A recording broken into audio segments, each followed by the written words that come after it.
Movie के start में हमें एक आदमी जय दिखाया जाता है जो अपनी फ्रेंड के साथ ड्राइव पर जा रहा था। अब जब वो गाड़ी रोकता है और किसी काम से बाहर जाता है तो पीछे से उसकी फ्रेंड को कुछ लोग किडनैप कर ले जाते हैं। इसके बाद हमें जय के भाई को दिखाया जाता है जिसका नाम है बेनी। वो एक कॉलेज स्टूडेंट है और छोटे से घर में अपने बड़े भाई जय और अपनी ग्रैंड मदर के साथ रहता है। बेनी को अपने बड़े भाई की कार बहुत ज्यादा पसंद है। उसका बड़ा भाई एक ड्राइवर है और लोगों को उनकी डेस्टिनेशन उनकी जगह तक पहुंचाता है। हम देखते हैं कि बेनी जब अपने बड़े भाई के पास जाता है तो वो देखता है उसके बड़े भाई के पास वेपन्स थे। वो अपने बड़े भाई से पूछता है कि आपको इन वेपन से क्या काम पड़ गया। ये बात छुपाने के लिए बेनी का बड़ा भाई उससे कहता है कि तुम्हें मेरी गाड़ी बहुत ज्यादा पसंद है, क्या तुम मेरा एक काम करोगे। ये इसे कहता है कि आज ड्राइविंग के लिए तुम जाओ मेरी गाड़ी लेकर। जय इसको अपनी गाड़ी देता है और कहता है कि मेरी गाड़ी का ख्याल रखना और काम ध्यान से करना। अब बेनी की नाइट की ड्यूटी थी, ये अपने काम पर निकल जाता है। ये एक मेंशन के पास जाता है। ये मेंशन बहुत बड़ा और बहुत प्यारा था। मेंशन से दो प्यारी सी लड़कियां बाहर आती हैं। ये दोनों लड़कियां एक्चुअली में वैम्पायर थीं, मगर बेनी इसके बारे में नहीं जानता था। वो लड़कियां बेनी से कहती हैं कि हमें 5 जगहों पर जाना है, सुबह होने से पहले हमें इन 5 जगहों पर जाना होगा। वो लड़कियां बेनी से पूछती हैं कि क्या तुम अच्छे से अपना टास्क परफॉर्म कर लोगे, क्योंकि उन्हें बेनी पर शक हो रहा था। उन्हें ये लग रहा था कि शायद बेनी अच्छे से ड्राइव नहीं कर पाएगा और शायद ये पहली मर्तबा कार को ड्राइव कर रहा है। अब बेनी इन दोनों लड़कियों को इनकी फर्स्ट डेस्टिनेशन तक लेकर जाता है। अब इसने उन दोनों लड़कियों को उनकी पहली जगह पर पहुंचा तो दिया था, मगर ये खुद अंदर नहीं जा सकता था। अब वो दोनों लड़कियां वैम्पायर्स उस जगह पर डायमंड दिखाकर चली जाती हैं, जबकि बेनी बाहर ही उनका इंतजार कर रहा था। जब वो दोनों लड़कियां अंदर थीं, तभी बेनी को बाहर चीख की आवाज आती है, पर बेनी ये नहीं जानता था कि ये आवाज कहां से आई और क्यों आई। बेनी कार से बाहर आता है तो तभी ये जब नीचे देखता है तो इसको वो ही स्टोन मिलता है, जिस स्टोन को दिखाकर वो दोनों वैम्पायर्स अंदर गई थी। ये अब उस स्टोन को अपने पास रख लेता है। वो दोनों वैम्पायर्स अब बाहर आ जाती हैं। इसने इन दोनों वैम्पायर्स को ये नहीं बताया था कि ये जय नहीं बल्कि बेनी है, क्योंकि आने से पहले इसके बड़े भाई ने वार्न किया था कि तुम ये किसी को भी नहीं बताओगे कि तुम जय नहीं बल्कि बेनी हो। जो भी तुमसे कुछ भी पूछेगा तुम यही कहोगे कि तुम जय ही हो।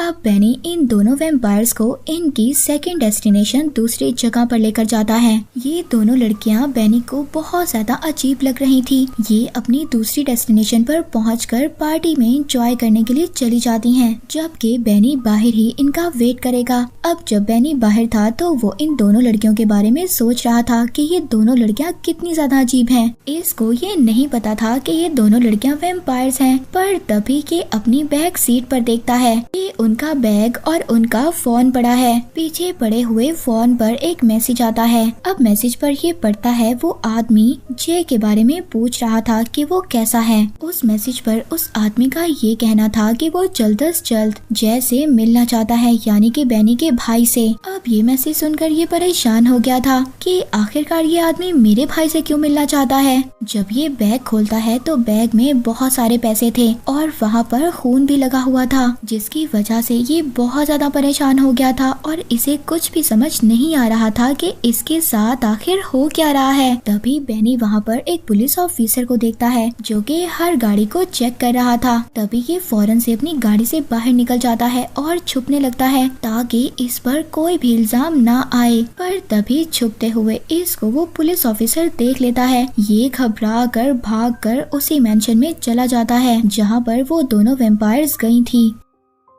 अब बेनी उस मेंशन में एक रिसेप्शनिस्ट के पास जाता है। पहले तो वो रिसेप्शनिस्ट बेनी को इग्नोर करती है, पर तभी बेनी जब वो स्टोन को बाहर निकालता है जो उसको नीचे गिरा हुआ मिला था, तो उस रिसेप्शनिस्ट का बिहेवियर बिल्कुल चेंज हो जाता है और वो रिसेप्शनिस्ट इसको हेल्प ऑफर करती है। कहती है कि मैं आपको उसी जगह पर लेकर जाऊंगी जहाँ पर आप जाना चाहते हैं, क्योंकि वो ये जानती थी कि जिसके पास भी ये स्टोन होता है वो कितना ज्यादा खास होता है और उसे कहाँ पर जाना जाना होता है। अब ये रिसेप्शनिस्ट बेनी को एलिवेटर से उस जगह पर लेकर जाती है जहाँ पर वो दोनों वेम्पायर्स थी। ये जाकर देखता है कि वो वेम्पायर्स एक आदमी का खून चूस रही थी। अब इस तरह से बेनी उन दोनों को देखकर बहुत ज्यादा डर गया था। ये भागकर उसी पुलिस ऑफिसर के पास आता है। ये आकर उस पुलिस ऑफिसर को बता देता है जो दोनों लड़कियां अंदर गई हैं वो वेम्पायर्स हैं और वो वहाँ पर एक आदमी का खून चूस रही हैं। और यहाँ पर मूवी में हम एक टर्न देखते हैं कि वो पुलिस ऑफिसर कोई और नहीं बल्कि उन दोनों लड़कियों का एक साथी था। अब जब वो पुलिस ऑफिसर ये देखता है कि ये इनके सीक्रेट को सबको बता रहा है तो ये उसको मारने की कोशिश करता है। अब जब ये आदमी बेनी को मारने वाला था तभी बेनी घबरा कर अपनी गाड़ी की तरफ भागता है और फोन लेकर अपने भाई को फोन करने की कोशिश कर रहा था। पर तभी वो दोनों वेम्पायर्स लड़कियां वहाँ पर आ जाती हैं और इससे इसका फोन छीन लेती हैं। बेनी उनसे कहता है कि प्लीज मुझे जाने दो। वो कहती हैं हम तुम्हें जाने नहीं देंगे, बताओ तुम कौन हो। जिस पर ये उन दोनों लड़कियों वेम्पायर्स को बताता है कि ये जे नहीं है बल्कि जे का छोटा भाई बेनी है और इसके बड़े भाई जे नहीं इसको यहाँ पर भेजा है। इसके बाद हमें इन दोनों वेम्पायर्स का लीडर दिखाया जाता है। उसने अपने घर में बहुत सारे लोगों को कैद किया हुआ था और उनका खून पीता था। उस लीडर ने यहाँ के सिटी के साथ एक एग्रीमेंट किया था कि वो यहाँ के लोगों को नुकसान नहीं पहुँचाएगा। उसने ये प्रॉमिस किया था कि वो किसी का खून नहीं पिएगा और ना ही किसी को नुकसान पहुँचाएगा। मगर इतने साल ऐसा कर कर ये बहुत ज्यादा बोर हो गया था। फिर इसके बाद इसने ये एग्रीमेंट खत्म कर दिया और अब ये लोगों को नुकसान पहुंचा रहा था। यहीं पर हमें ये भी पता चलता है बेनी का जो बड़ा भाई जे था यहाँ पर जितने भी वेम्पायर्स और उनके लीडर थे ये उनका हंट किया करता था। जे सिटी को कोई भी नुकसान नहीं पहुंचाना चाहता था। वो ये नहीं चाहता था कि ये वेम्पायर्स किसी भी इंसान को नुकसान पहुंचाएं। जब ये बात उन वेम्पायर्स के लीडर को पता चली तो अब ये जे और उसके साथियों को पकड़ना चाहता है और यही वजह थी कि उसने उन दोनों लड़कियों को हायर किया था। दूसरी तरफ हम बेनी को देखते हैं जहाँ पर उन दोनों लड़कियों को ये पता चल गया था कि ये जे का छोटा भाई बेनी है। बेनी यहाँ से भागने की कोशिश करता है मगर वो दोनों लड़कियाँ इसको यहाँ से भागने नहीं देती। वो दोनों लड़कियाँ कहती हैं कि हमें जिस जिस जगह पर जाना है तुम हमें वहाँ पर लेकर जाओगे और ड्राइवर ही का काम करोगे। यहाँ पर हम देखते हैं इन दोनों लड़कियों में से जिसका नाम ब्लेयर था वो बेनी को लाइक करने लगी थी और इसी वजह से वो अब बेनी की हेल्प करना चाहती थी। वो बेनी को सारी स्टोरी बता देती है। वो बताती है कि यहाँ पर दो पार्टीज हैं और वो सिटी का टेक ओवर करने की कोशिश कर रही हैं। वो बताती है कि एक पार्टी तो वेम्पायर्स के लीडर की है जो सिटी के लोगों का नुकसान चाहता है और इंसानों का खून पीना चाहता है और दूसरी तरफ मेन पार्टी तुम्हारे भाई जे की पार्टी है। वो सिटी का नुकसान नहीं चाहता बल्कि लोगों को इन वेम्पायर से बचाना चाहता है। वो बताती है कि तुम्हारे भाई को उस मेथड का पता है जिससे कि वेम्पायर्स को मारा जा सकता है और वो ये भी बताती है कि मेरे साथ जो दूसरी वेम्पायर है वो हमारे लीडर को लाइक करती है और हमारा लीडर भी इसको लाइक करता है। इसके बाद हम देखते हैं कि बेनी इन दोनों वेम्पायर्स को इनकी थर्ड डेस्टिनेशन तीसरी जगह पर लेकर जाता है जो कि एक नाइट क्लब था। यहाँ पर और भी बहुत सारे लोग थे जो नाइट क्लब में जाने के लिए लाइन में लगे हुए थे।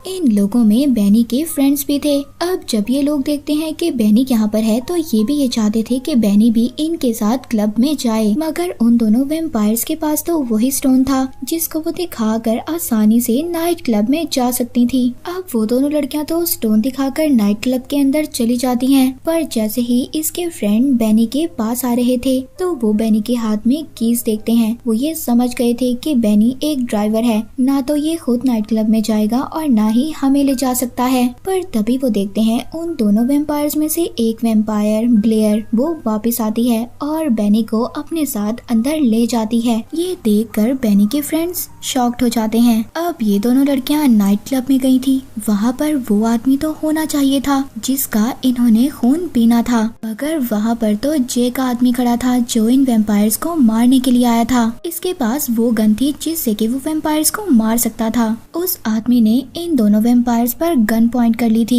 और वो ये कह रहा था कि मैं तुम्हें मार दूंगा। उसके साथ वहाँ पर कुछ और मेंबर्स भी थे। वो अपने मेंबर से कहता है कि इनको शूट कर दो, मगर यहाँ पर बेनी इन दोनों वेम्पायर्स की हेल्प करता है। वो इनके लीडर पर एक बॉटल मार देता है, जिसके बाद वो दोनों वेम्पायर्स बाकियों से फाइट करती हैं और इस तरह से ये सब लोग नाइट क्लब से बाहर आ गए थे। अब उन दोनों वेम्पायर्स को ये बात पता चल गई थी कि जय का भाई एक्चुअली बेनी उनकी साइड पर है, क्योंकि बेनी ने उनकी हेल्प की थी। अब वो दोनों वेम्पायर्स बेनी से कहती हैं, हमें कोई ऐसी जगह बताओ जहाँ पर हम बिल्कुल सेफ रह सकें। बेनी कहता है कि क्यों ना तुम दोनों मेरे घर पर आ जाओ, मेरा घर एक सेफ प्लेस है, मेरे घर में सिर्फ मेरी ग्रैंड माँ है, जहाँ पर तुम लोगों को कोई भी नुकसान नहीं पहुँचाएगा। अब बेनी इन दोनों लड़कियों को अपने घर ले जाता है, जहाँ पर ग्रैंड माँ उसकी पूछती हैं कि बेनी ये दोनों लड़कियाँ कौन हैं? पहले तो तुम कभी भी किसी भी लड़की को घर नहीं लाए। नेक्स्ट सीन में दिखाया जाता है कि बेनी के पास वेम्पायर्स के लीडर की कॉल आती है। वो बताता है कि तुम्हारा भाई जय मेरे पास है।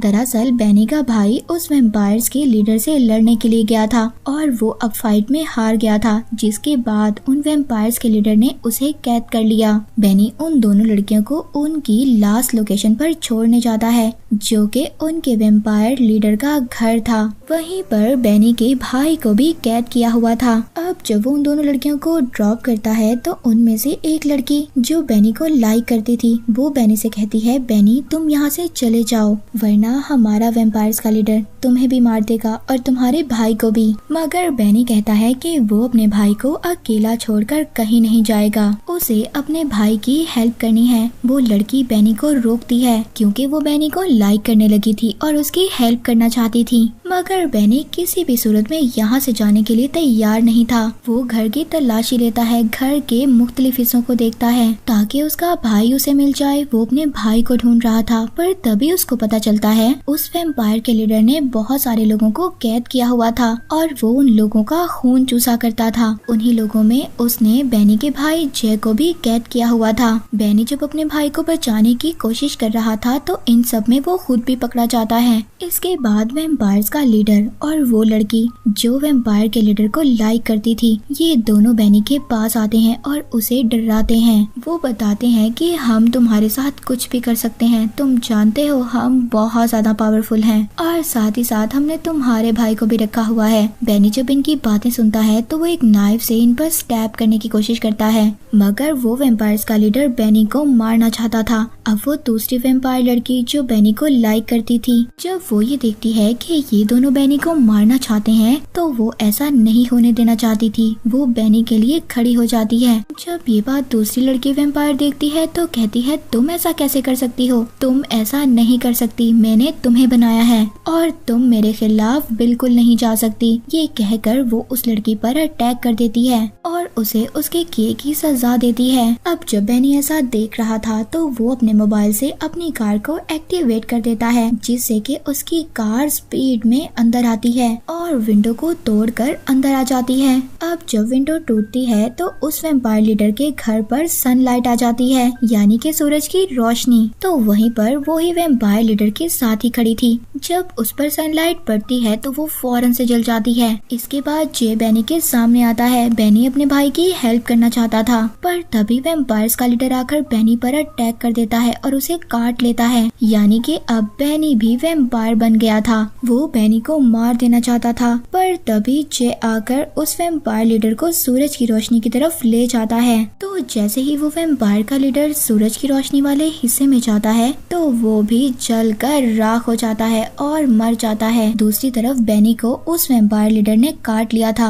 अब बेनी भी वेम्पायर में ट्रांसफॉर्म हो जाएगा। इसके बाद हमें कुछ टाइम बाद का सीन दिखाया जाता है, जहाँ पर हमें ये दिखाया जाता है कि इन दोनों भाइयों के रास्ते बिल्कुल अलग हो चुके थे, क्योंकि बेनी एक वेम्पायर बन चुका था। मगर जय उसको जाने से पहले कहता है, मैं जानता हूँ कि तुम वेम्पायर बन चुके हो, मगर अभी भी तुम्हें मेरी साइड से ही लड़ना होगा और हमें इस सिटी को बड़ी तबाही से बचाना होगा। जय ने ये डिसाइड कर लिया था कि वो एक प्रोफेशनल वेम्पायर हंटर बनेगा और वो बेनी को ट्रेन करेगा कि बेशक वो वेम्पायर है, मगर फिर भी उसे मेरी साइड पर रहकर मेरा साथ देना होगा। इसके बाद बेनी को उसी लड़की वेम्पायर के साथ देखते हैं जो मिलकर अपनी लाइफ को गुजारना चाहते हैं। और इसी के साथ ये वेम्पायर स्टोरी यहीं पर एंड हो जाती है।